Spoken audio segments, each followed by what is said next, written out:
He was 60, with gray hair, a pension, and a wife who had stood beside him for 35 years. But one morning, he packed his bags and walked out. No reason, no warning, no goodbye. What happened next left the entire town stunned and the internet in tears. You're watching True Fiction Lies. Let's begin. Michael had always lived a simple life. A small house in Ohio, a loyal wife named Margaret, 2 kids who had flown the nest, and a retirement plan that could barely stretch 10 years. To outsiders, he seemed content, but inside, Michael felt like something was missing, something he couldn't explain. On his 60th birthday, Michael took $5,000 from his savings, left a note on the kitchen counter, "I'm sorry," and disappeared. No phone calls, no emails, just silence.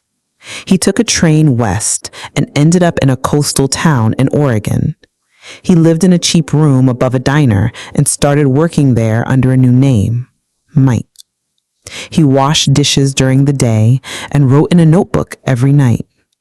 A notebook filled with letters to Margaret. Letters he never sent.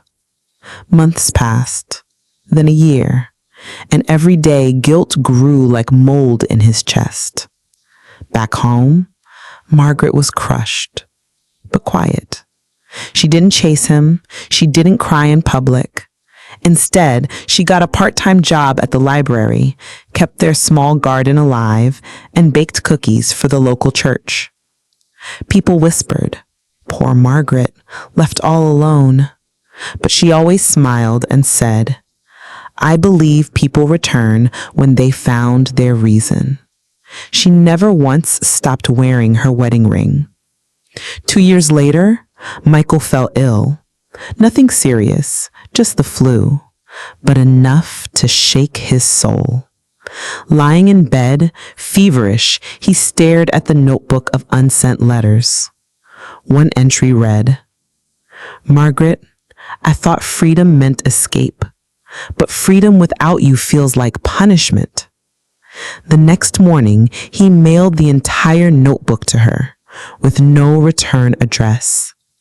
He didn't know if she'd read it or even forgive him, but something told him it was time. A week later, he got a letter. No name, no signature, just 5 words written on a torn page. "Come home. I made tea." He cried harder than he had in years, not out of guilt, but gratitude. Michael took the same train back, and when he walked through the door, Margaret was sitting on the porch. No tears, no anger, just a steaming cup of tea and 2 chairs. Margaret never asked him why he left. Michael never asked her how she forgave. They spent the next 10 years in quiet joy, reading, gardening, holding hands like teenagers. He would later tell their grandchildren, "It's not the years that define love, it's the return."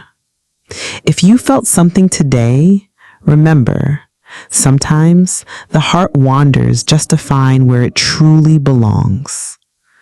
This was Kareem, and you're watching True Fiction Lies, the channel where every story hides a deeper truth. Like, share, and subscribe if you want more stories like this. We'll be back with another tale that just might change how you see the world.